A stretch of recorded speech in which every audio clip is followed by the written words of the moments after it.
Today we are doing customer channels.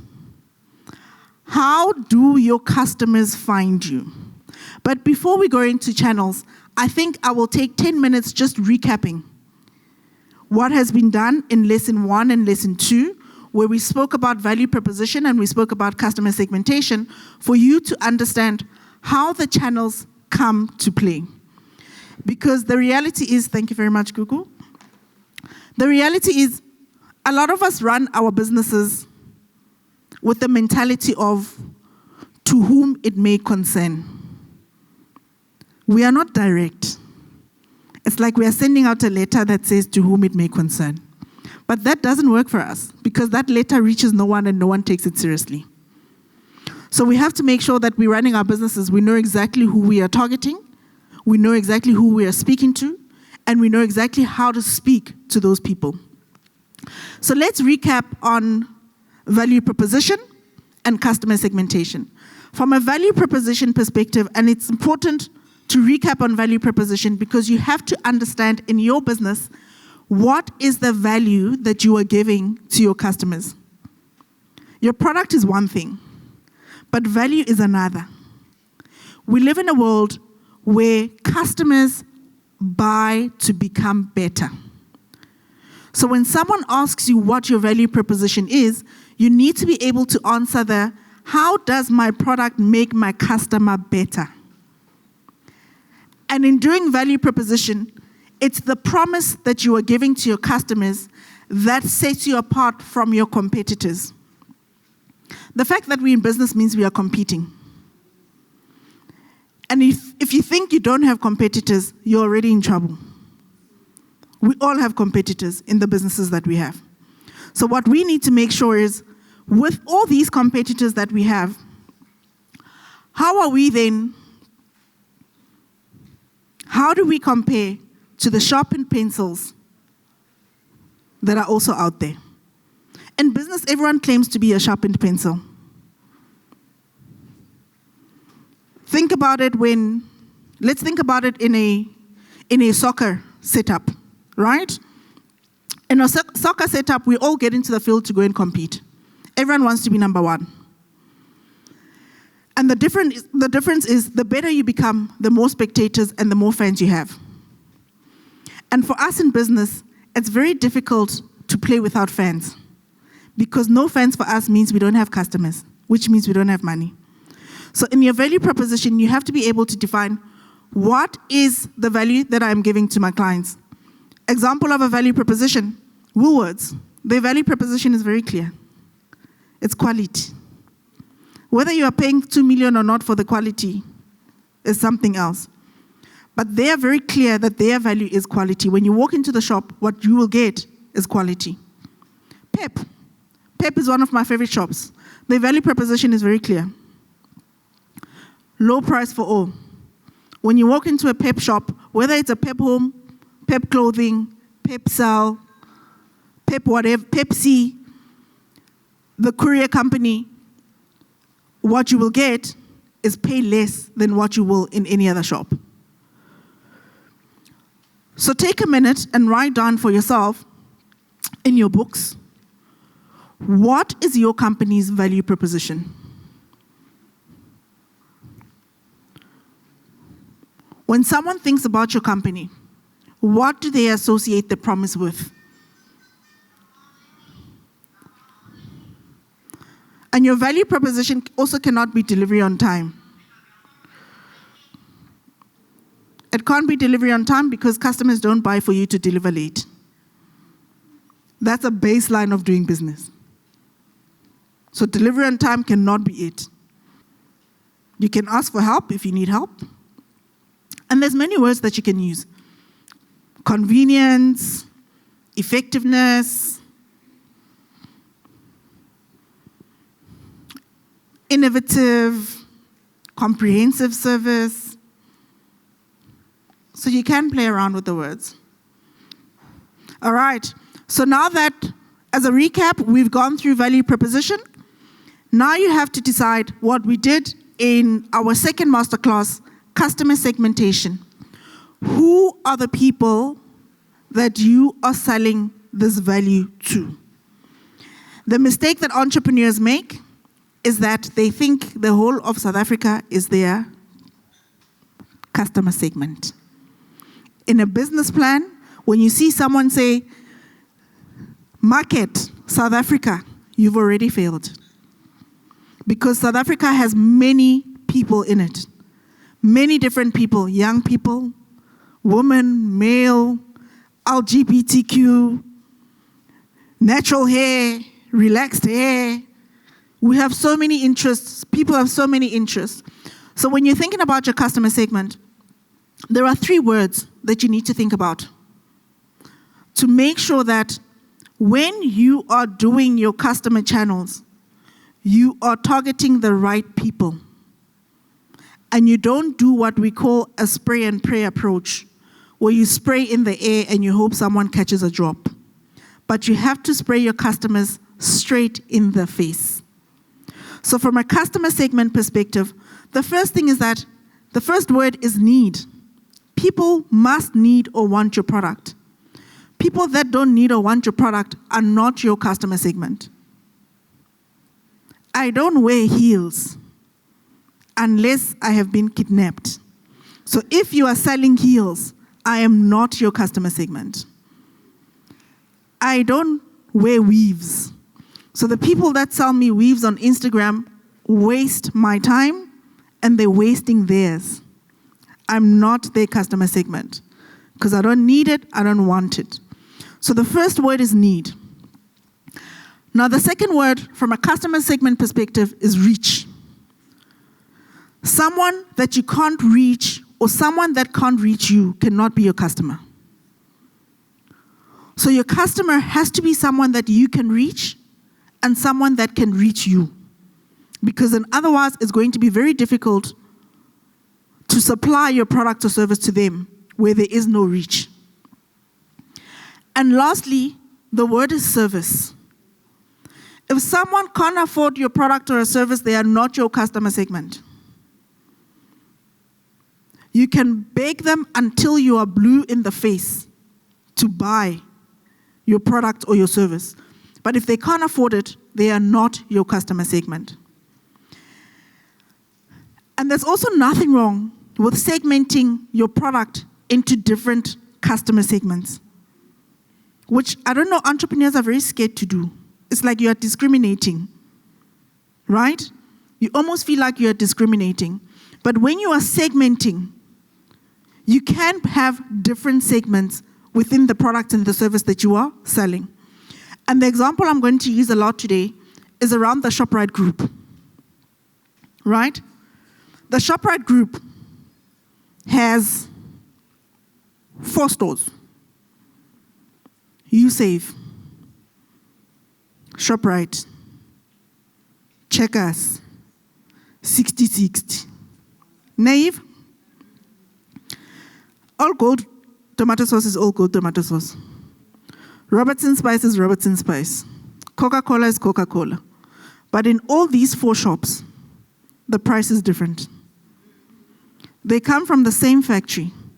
The difference is when you see it on the highway, it's in a different branded truck.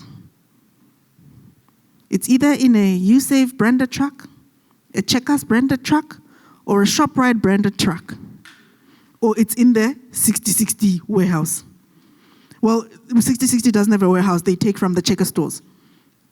But regardless, Checkers has said, in their customer segmentation, we are going to make sure that the whole of South Africa can be our customer. We are not going to disadvantage anyone because of price, and we are not going to disadvantage anyone because of accessibility. I will be in the township and put a USave there. I will be in the rural area and put USave there. I will be in a township or in a rural area and put ShopRite there. I will compete with Woolworths and put my Checkers shop next to a Woolworths.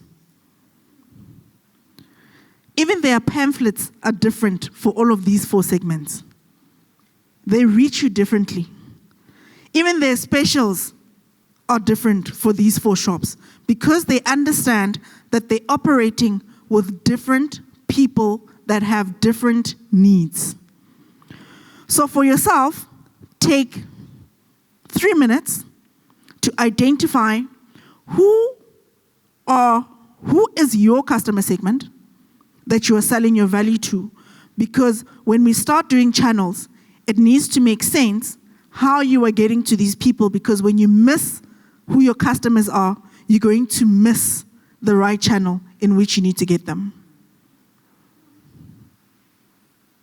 Naive?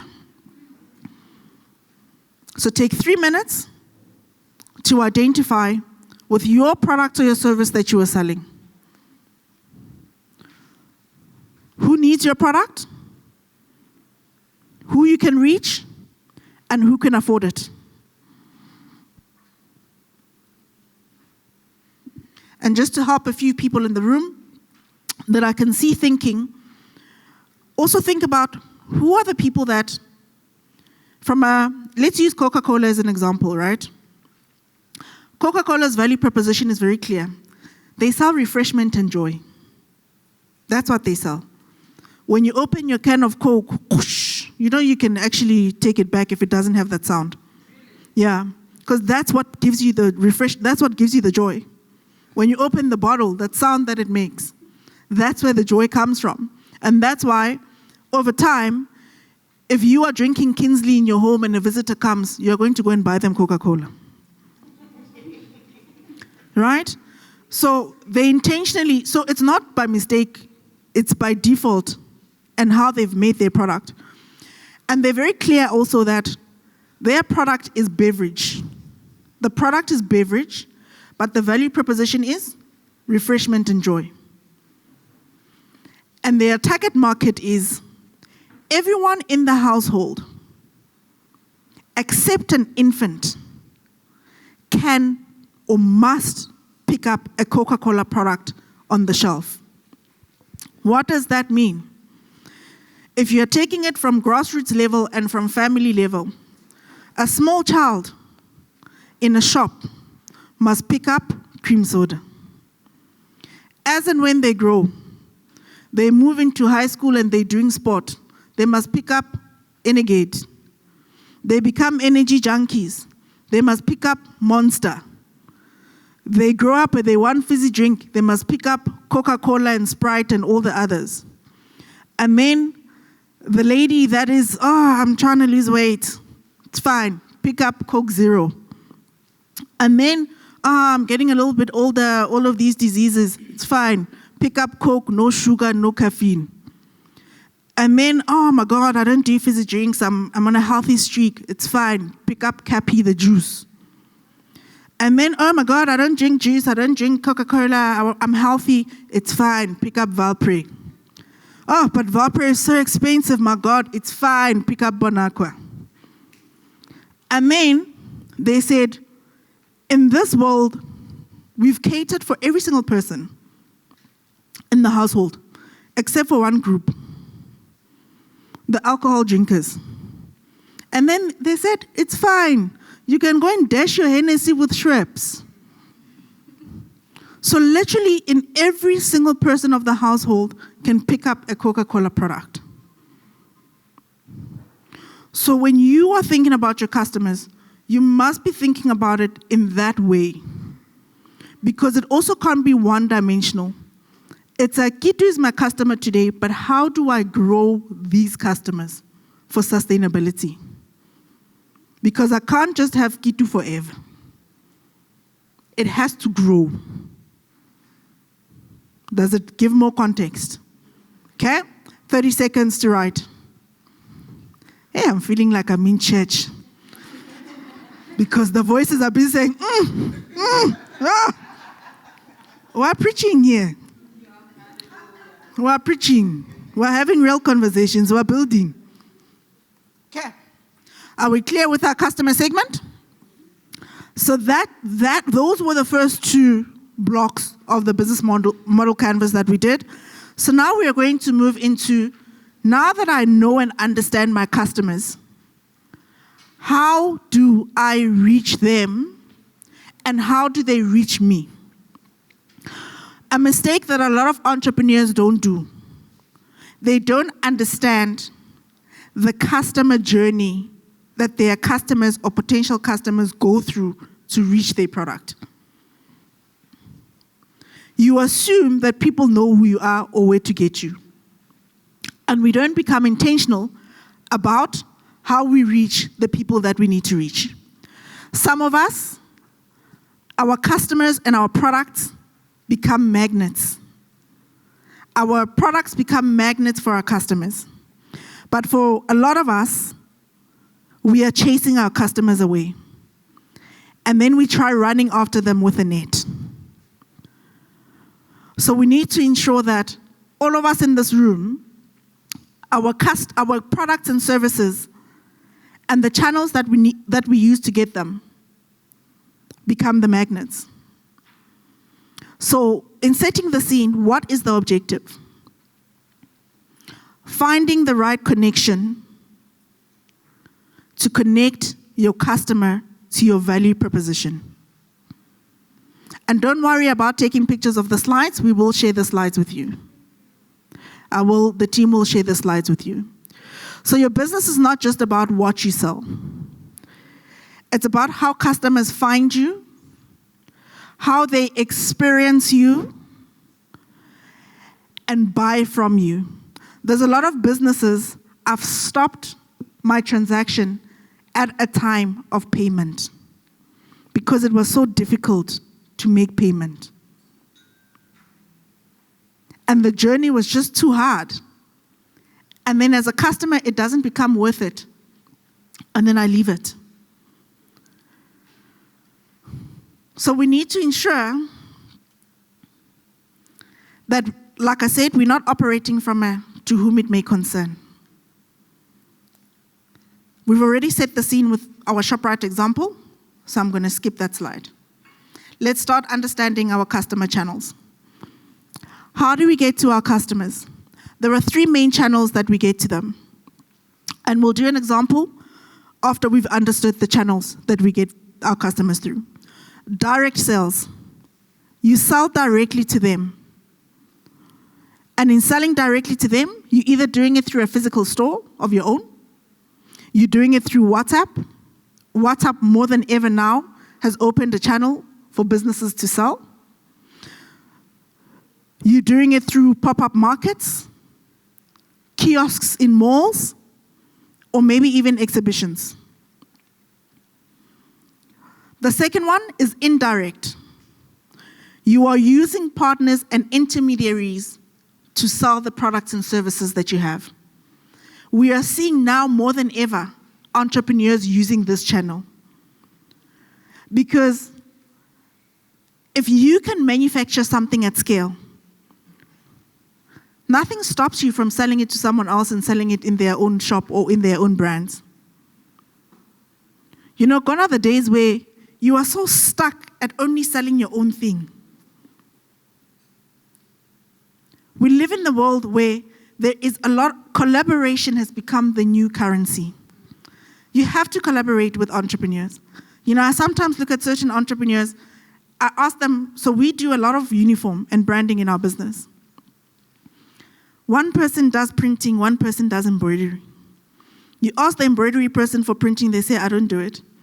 I say, why don't you collaborate with someone that does printing so that you can take everything from me? Where you are doing it, I don't care. It's got nothing to do with me. All I want is the product back. And if the printing guy and the embroidery guy collaborate, they have a full shop. And then they can start giving their customers comprehensive services. So the indirect sales through channel partners is becoming more and more attractive because it also gives you an extra access to market that you ordinarily wouldn't have had. And then the last one that we all love is the digital channels. Every second entrepreneur, when I ask, where do you sell your products? Instagram. Why? Why? Because it's a norm. Because everyone else is doing it. But half of the products that are on Instagram don't even belong there. Especially if you are selling a B2B product. Businesses are on LinkedIn. They're not on Instagram. And depending on who your customer segment is, Maybe your customer segment doesn't spend their time on Instagram. Maybe they're spending their time on TikTok or Facebook. Or maybe your customer segment, what we all neglect, is they want a physical paper, a pamphlet.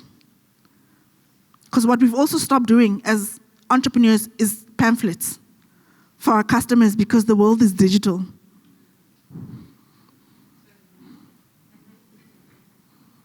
You tell an old lady in Poch to watch your pamphlet on WhatsApp. So you have to make sure that you are operating in context of your business environment. You can't copy and paste what Gitumet is doing because my business environment is a very different environment from yours. So you have to make sure that the channel that you are going to use speaks directly to your customer segment. And there's many of them. Let's look at a few examples. Referrals is my favorite. If your customers are not referring business to other people, there's a fundamental problem. Ask yourself, how many people are referring business to other people? If I can buy earrings, nothing stops me from telling Hulisani to go and buy the earrings. Actually, nothing should. Unless you have those customers that say, that block. You know, you have those customers, oh, Kitty, where did you buy that? Some shop in town. But I know exactly where I bought it. Which are the customers we don't want? Because they blockers.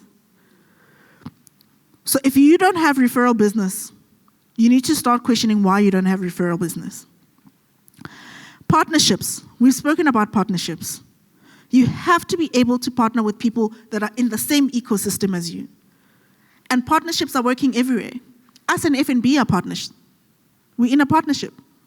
We couldn't do this by ourselves. They don't want to do it by themselves. They're bankers. We help entrepreneurs build and grow their business. It's a win-win for us to be in this partnership together. Inbound, marketing fancy words. Paid marketing. The one thing about paid marketing is that if you don't understand your customer segment, you're going to miss the mark. Because even if you are paying for a Facebook ad or an Instagram ad, they ask you, who must this ad go to? Otherwise, it lands in the wrong eyes. You must tell them, woman, I want this ad to go to a woman between the ages of 35 and 45, living in Northwest, preferably in Potchefstroom, working 9 to 5 or whatever it is. But if you don't understand your customer segment, you're going to waste your money on paid marketing.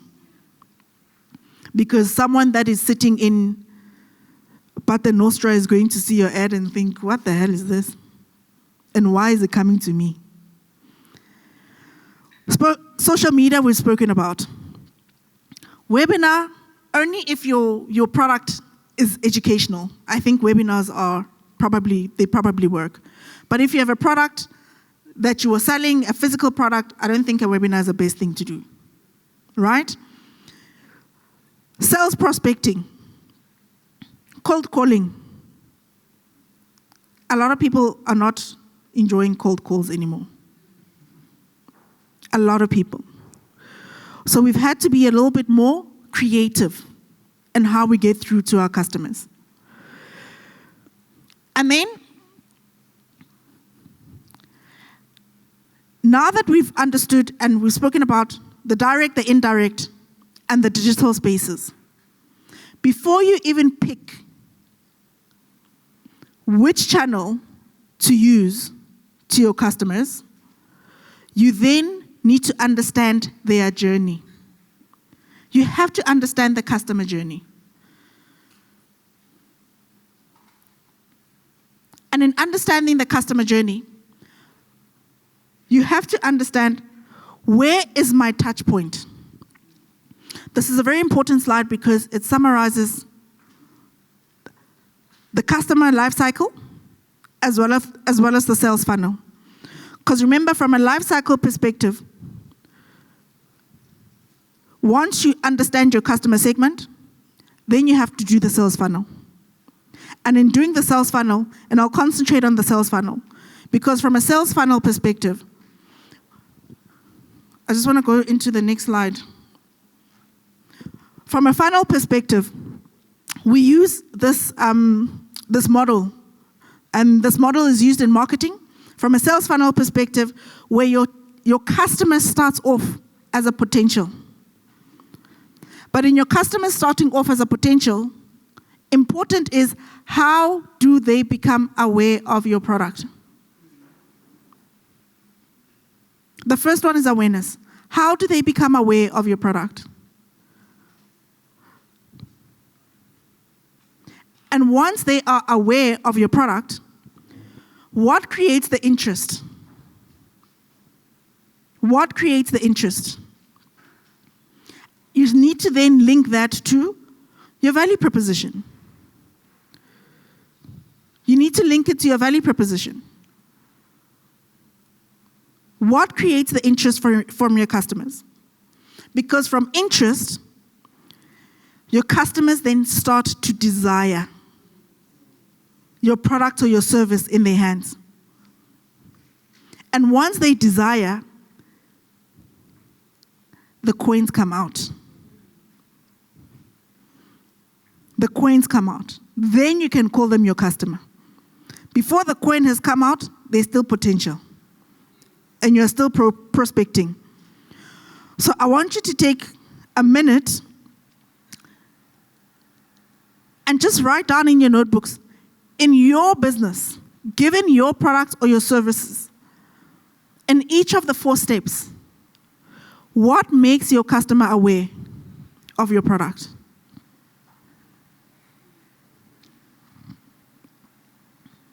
Kitumetse coming from wherever she's coming from. How would I even know that you have the business that you have? And remember, we also have aspirational products, right? We have aspirational products, and that's why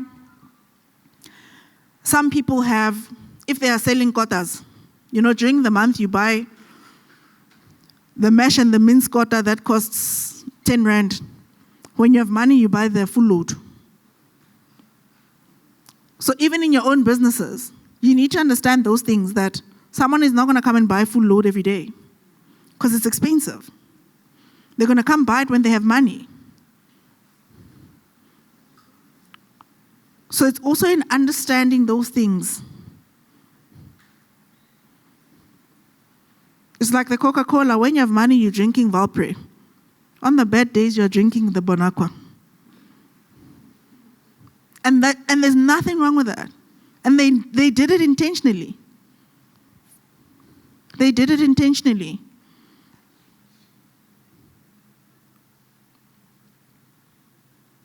Okay, we're going to move. We were going to do the Batu exercise, but I'm being signaled time at the back. So we're going to miss the exercise. Okay, I can get extra 10 minutes, thank you. So I love South African brands, right? So as far as I can, I want to buy South African, and I try and buy South African. So from a Batu, bless them. They've come a long way, hey? Also bless FNB and their socks. I know it looked like the other fancy ones, they're the expensive ones, but it's FNB. So from a Batu exercise, when they came into the market, how did they make us aware of their product? Hey? Celebrities started wearing them. And then it started being in our faces. And then you saw more and more people wear the shoe. So the awareness was through social media, indirect, right? Because at the time, they also didn't have as many stores as they do now, right? There was awareness, there was interest. And now she has the desire. Now she just needs to clock in the action of the sale. So even from a Batu perspective, when they started, we were all intrigued because what are these Batus? But I like what May said because the story was also relatable. Because if you grew up in a township, you know what a Batu is. It's more than just a shoe. You know, you don't just call any shoe Batu. So the story behind it was very relatable for a lot of us. So which meant there was awareness, then there was interest, and then we desired it. We desired it.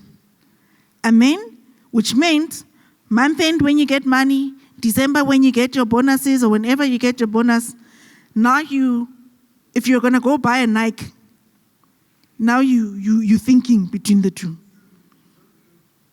And now then you decide, let me try out this Batu. Let me actually try out this Batu. And then they clock it. Then they've clocked it. And now they're at a point where they have many, many stores. And even the young kids have a desire for it. So parents in December, I can labona where their stores are located. Ne? It's not a mistake. They know their customer segments. Because parents in December and Christmas clothes are going to action. So you have to be very intentional about how you do these things. So in your businesses, and we've already done this exercise, ne? So I'm just going to skip it. But for your own business, when you go back home, just remember to do the exercise comprehensively. How do they find you? How do they find you? What is the hook? What interests them to you? What is the hook? And being a black business is not the hook. We've gone over that. We've gone over that. Being a female business is not the hook. We've gone over that. There has to be a hook that is linked to value proposition. What convinces them? There has to be a desire. You know, cake is cake is cake. But when you have money, you go and buy that 200 Rand one from Woolworths. But when you don't have money, you go and buy, that shop, the cream one at that shop, I won't mention them. So there has to be that desire. And then at what stage of the journey do they buy? And in assessing the stage of the journey that they buy, and this you can do at home, I'm going to skip it. And I'm going to end it here for the morning. In the stage of the journey that they buy, it becomes important for you to also identify where are the bottlenecks in your process of channels. Because a lot of your businesses have bottlenecks. And some of you, Libo, DM me for price. That's a bottleneck. That's a bottleneck. Some of you, Alina is speedy, so when I don't have cash, I can't buy from you. Which is a bottleneck. Some of you are not always online, so when someone is asking a question on your social media platform, there's no answer.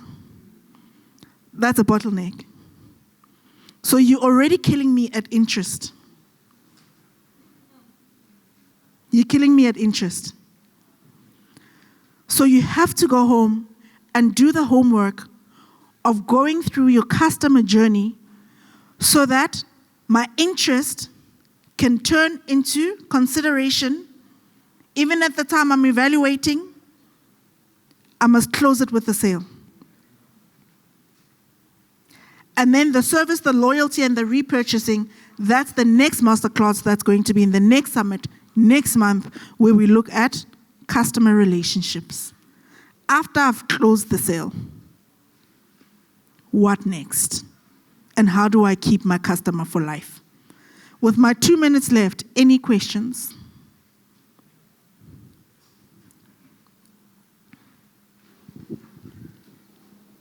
We are all clear. Now, like, for an example, I don't buy things because I want them. I buy them because there's a vibe around it. For an example, like Batu. Yeah. I didn't like Batu because but I was like, okay, let me just buy a Batu. But then later on, it's no longer booming. It's like, okay, what's next? So how do you maintain your product to be there? You innovate.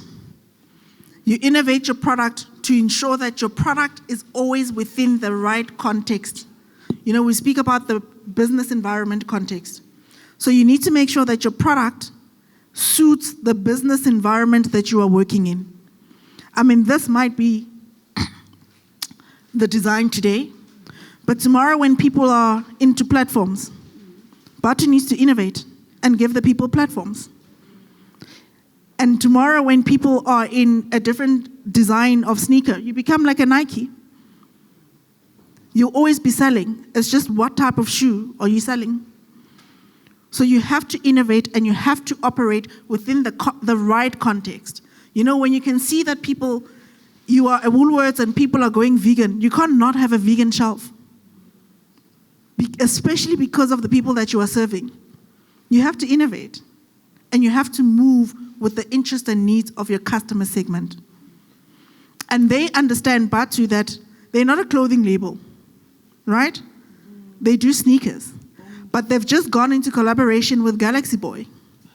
And not Galaxy Boy, Boys of Soweto. They've gone into a collaboration with Boys of Soweto. Now it's cool to wear Boys of Soweto and Batu.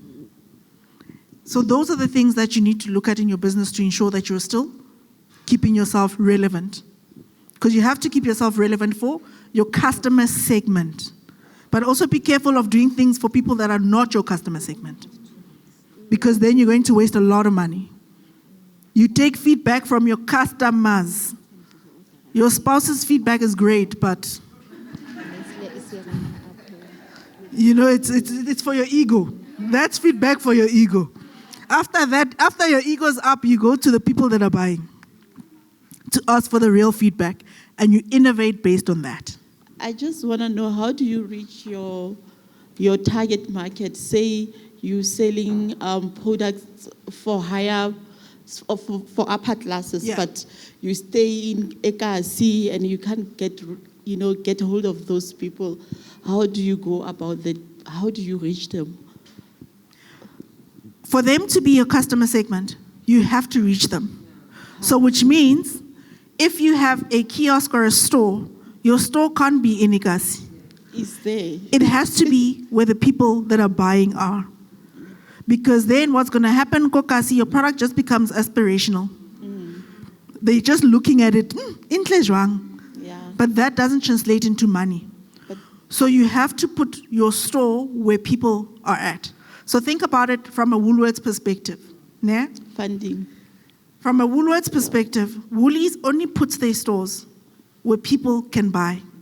Because they know that putting my store in a certain area, they're going to lose a lot of money. And they don't compromise on it. Because business is money. We spend money before we make money. So you have to make sure that your money is spent right. But if there is a market and they're in a different location for you, then you need to change your business model a little bit. And you speak about the funding. But in changing your business model a little bit, you can even apply for funding to move your store somewhere else. But you have to have a market for it. Because everything goes back to, is there a market that is going to fulfill and buy? So you need to put yourself in a Woolly situation, unless you want to have different stalls, like Checkers. Then you have a shop in Kasi, but it needs to be a Kasi price. Which means you also can't take the Woolies quality and put it there with a Kasi price because you're losing money. You have to change it. You have to change it. Online, maybe I can raise money from that. You can also do online, so people can come to you online. Yeah. And then you can courier the stuff to them. Okay. And when you courier the stuff to them, please don't tell them you can fetch it at Pep. Because of the caliber of the people that you are serving, they might not be close to a Pep. Yeah, that's true. So you also, So you must be careful that wherever you are couriering to is accessible for that customer.